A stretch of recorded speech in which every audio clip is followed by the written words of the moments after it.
सिद्धार्थ गौतम बोधि वृक्ष अर्थात पिपलको बोट मुनि तपस्यारत थिए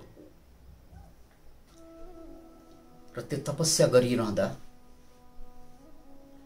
साधना ध्यान गरिरहँदा कहिले ध्यानको साह्रै गहिराइमा पुगे जस्तो हुने र कहिले उथल पुथल भइदिने। याद राख्नुहोस् यो कुरा। अधिकांश साधकलाई के लाग्छ भने कि ध्यानमा डुबिसकेपछि ध्यान लागिसकेपछि सरर प्रगति हुँदै जान्छ या प्रगति हुँदैन।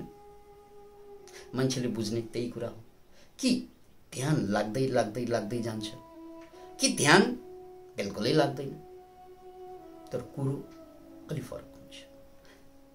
यो सिद्धार्थ गौतम अहिले ध्यानरत हुनुहुन्छ र यो ध्यानमा उतार चढाव अरु सम्पूर्ण सामान्य साधकलाई भन्दा खतरनाक उतार चढाव हुन्छ।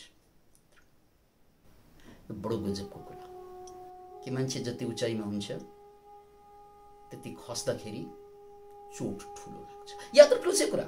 मान्छे जति उचाइमा हुन्छ त्यति नै खस्दाखेरि उसको चोट गहिरो हुन्छ। अतः जसको उचाइ हुँदैन ऊ खस्दा चोट पनि हुँदैन, जसको उचाइ बढी हुन्छ ऊ खस्दा चोट पनि बढी नै हुन्छ। अतः यो सिद्धार्थ गौतमको उचाइ धेरै चढ्दो थियो र त त्यो गहिराइमा जाँदा पनि अत्यन्त त्यो चोटिलो प्रहार खप्नु पर्थ्यो। यो सबै क्षेत्रमा हुन्छ र साधनामा पनि यही कुरा हुन्छ। सिद्धार्थ गौतम साधना बसिरहँदा उनको सबभन्दा ठूलो खसाई या उनको सबभन्दा ठूलो उतार चढाव भनेको मारको प्रहार थियो। याद राख्नुहोस् शब्दलाई, मार। मार कहिले अत्यन्त सुन्दरी भएर आइदिने। याद राख्नुहोस् यसलाई। मार कहिले अत्यन्त सुन्दरी भएर आइदिने र त्यसले बहकाउने, उसको कामै बहकाउने हो। मार अत्यन्त सुन्दरी भएर आएर बहकाउने। तर बुद्ध बहकेनन्, अर्थात् सिद्धार्थ गौतम बहकेनन्। किन बहकेनन् त भने उनी यस्ता भोग विलासबाट वाक्क दिक्क भएर नै दरबार छोडेर आइसकेका। उनी भोग विलासबाट वाक्क दिक्क भएर नै दरबार छोडेर आइसकेका। त्यसकारण उनलाई यो सुन्दरीको जालो कति फितलो र कति कमजोर, कति क्षणिक हुन्छ राम्ररी बोल्थे। अतः उनी मारको यो रूपमा फसेनन्। यसले उनको ध्यानमा विचलित ल्याउन सकेनन्, विचलित पार्न सकेनन् मारहरू। त्यसपछि मारले कहाँ छोड्नेवाला छ? मार त मारै हो, उसको कामै डिस्टर्ब गर्नु। त्यसकारण मारले अर्को रूप धारण गर्छ। यसपालिको रूप भयंकर रूप, खतरनाक रूप, डर लाग्दा अत्यन्त डेमोनिक रूप, राक्षसीय रूप। अब यो बेला अधिकांश साधकहरू भट्किन्छ। अधिकांश साधकहरू, किनकि यहाँ डर पैदा हुन्छ। अधिकांश मान्छेले ध्यान गर्छन् र ध्यानमा गर्दा मलाई डर लाग्यो, अनि त्यसपछि ध्यानको प्रगति हुँदैन, उ त्यहाँबाट फर्कन्छ। अधिकांश। तर सिद्धार्थ गौतम यो मारको एक एक रूपलाई झेल्दै गए। थरी थरीको एउटा रूप लिएर आउँछ, डराउँछ, तर्साउँछ त्यसमा पनि ध्यान विचलित भइदिएन भने अर्को रूप लिएर आइदिने, फेरि अर्को रूप, फेरि अर्को रूप। त्यो मार एकपछि अर्को बाढीको रूपमा आउँछन्। याद राख्नुहोस्, एकपछि अर्को बाढीको रूपमा एउटालाई जिते के हुन्छ र अर्को रक्तबीज जस्तै अर्को सुरु भइसकेको हुन्छ। अतः कथा अनुसार मार एकपछि अर्को रूप फेर्दै फेर्दै फेर्दै अन्तिम रूपसम्म पुग्दा पनि बुद्धलाई, यहाँसम्म सिद्धार्थ गौतमलाई विचलित पार्न सक्दैन। अनि त्यसपछि एउटा सुन्दर घटना घट्छ। त्यो मार जो कामको रूपमा आए, जो लोभको रूपमा आए, जो भयको रूपमा आए, अब रूपान्तरित भएर धर्मको रूपमा प्रस्तुत हुन्छ र त्यसपछि बुद्ध निर्वाणको बोधमा पुग्छ या सिद्धार्थ गौतम अब बुद्ध भन्छ। यो प्रसङ्गलाई प्रकारान्तरमा बुझौँ। विश्वामित्र उनले पनि दरबार छोडेका थिए, तपस्या गरेका थिए मुक्तिकै लागि, ब्रह्मर्षि बन्नको लागि। तर मेनकाले त्यही मारको काम गर्थे र विश्वामित्रको साधना टिकेनन् र उनी एकचोटिको लागि भ्रष्ट भए। त्यसलाई योग भ्रष्ट भनिन्छ। तर विश्वामित्रको कथाको सौन्दर्य के हो त भन्नाले उनी एकपल्ट विचलित भइसक्दा, एकपल्ट पथ भ्रष्ट भइसक्दा पनि पछिल्ला प्रयासहरूमा उनलाई ब्रह्मर्षि नै बनाइदिए। याद राख्नुहोस्, यो अर्को सन्देश हो। एकपल्ट साधक भ्रष्ट हुन सक्छ, कुनै पनि साधक एकपल्ट भ्रष्ट हुन सक्छ। त्यसकारण साधकलाई भ्रष्ट हुने अधिकार छ। याद राख्नुहोस्, सामान्य मान्छेले त भन्छन् फल्ना मान्छे योगी, ध्यानी, ज्ञानी यिनीहरू भ्रष्ट भए। यार, भ्रष्ट हुने के अधिकार तपाईहरूको मात्रै हो कि साधकहरूको पनि हो? आफू त भ्रष्ट त जिन्दगीभरै भ्रष्ट हुने, अनि योगीहरू, साधकहरू भ्रष्ट हुनै नपाउने। What does it mean? त्यसकारण खस्नु समस्या होइन क्या, खसेर उठ्न नसक्नु समस्या।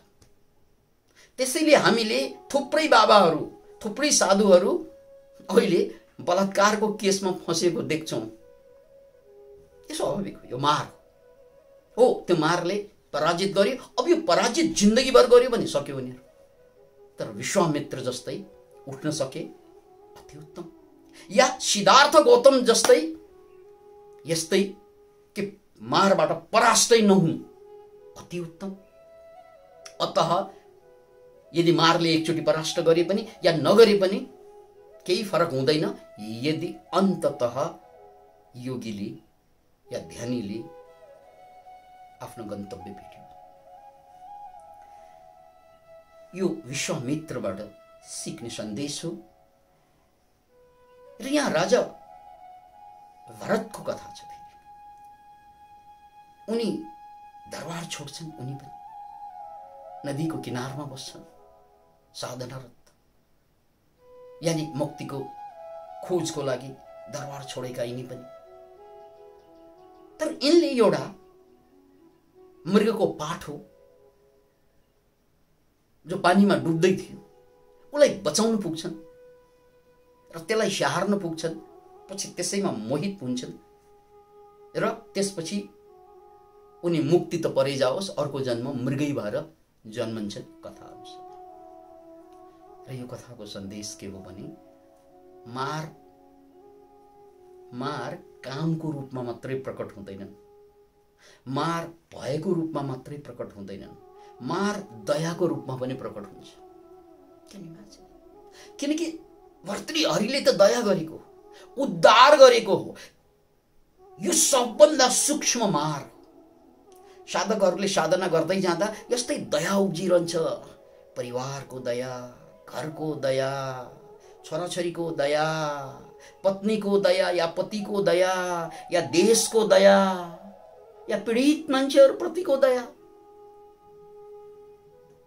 यो सबभन्दा सूक्ष्म मार हो। किनकि अरू मार त तपाईले बुझ्नुहुन्छ, तर यो मार तपाईलाई मारै लाग्दैन, तपाई मरिसकेको हुन्छ। राजा भरतको कुरा गर्दैछु मैले। राजा भरत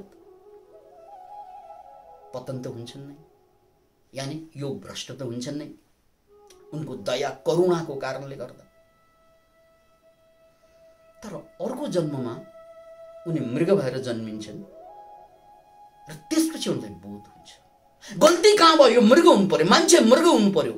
के गरेको कारणले? दया गरेको कारणले, के गरेको? उद्धार गरेको कारणले गर्दा। र याद, साधकले उद्धार अरूलाई गर्नु भनेको त आफूप्रति गद्दार गर्नु पर्यो रहेछ, गद्दारी गर्नु पर्यो। यो मान्छेले बुझ्दैनन्, यहीँनिर फस्छन्, किनकि यो सूक्ष्म, अत्यन्त सूक्ष्म मार। तर एउटा अद्भुत सन्देश, उनी पछिल्ला जन्ममा फेरि साधक भए, किनकि पहिला जन्ममा गरेका गल्तीको एहसास भयो। यार, गल्ती त दया करुणा मायाको रूपमा पनि हुँदो रहेछ। अतः यो गल्ती गरियो, फसियो, तर फेरि अर्को जन्ममा उद्धार गरियो आफूलाई। राजा भरतले यो सन्देश के हो त भन्नाले, मान्छे पतन हुन सक्छ मारको कारणले गर्दा। त्यो मार कामको, त्यो मार क्रोधको, लोभको, मोहको, मदको, मत्सर्यको, यति मात्र होइन, तथाकथित दया करुणा माया प्रेम सेवा यसको रूपमा पनि मार आउन सक्छ साधकको जीवनमा। र साधक पथभ्रष्ट हुन सक्छ विभिन्न प्रकारमा। तर भ्रष्ट भए पनि साधक चाहिँ नष्ट हुँदैन, त्यो बीज उसँग चाहिँ बनिरहन्छ। यसपालि नभए अर्को पालि, यो जन्ममा नभए अर्को जन्ममा। किनकि पथभ्रष्ट साधक भन्दा भ्रष्ट, पथभ्रष्ट, अझै योग भ्रष्ट योगी भन्दा केही प्रयासै नगर्ने मान्छेहरू सबभन्दा खराब हुन्छन्, किनकि उनीहरूको जीवनमा त उद्धार हुने आशयहरू बाँकी रहँदैन। त्यसकारण भ्रष्टै हुने सम्भावना भए पनि साधना गर। यही कुरालाई अर्जुनलाई कृष्णले सन्देश यसरी दिएका छन्, तस्मात् योगी भव अर्जुन। हे अर्जुन, योगी हो। किनकि यही जन्ममा पुग्यो भने पुगिहाल्यो, पुगेन भने यो बिउ अर्को जन्मको लागि काम लाग्छ।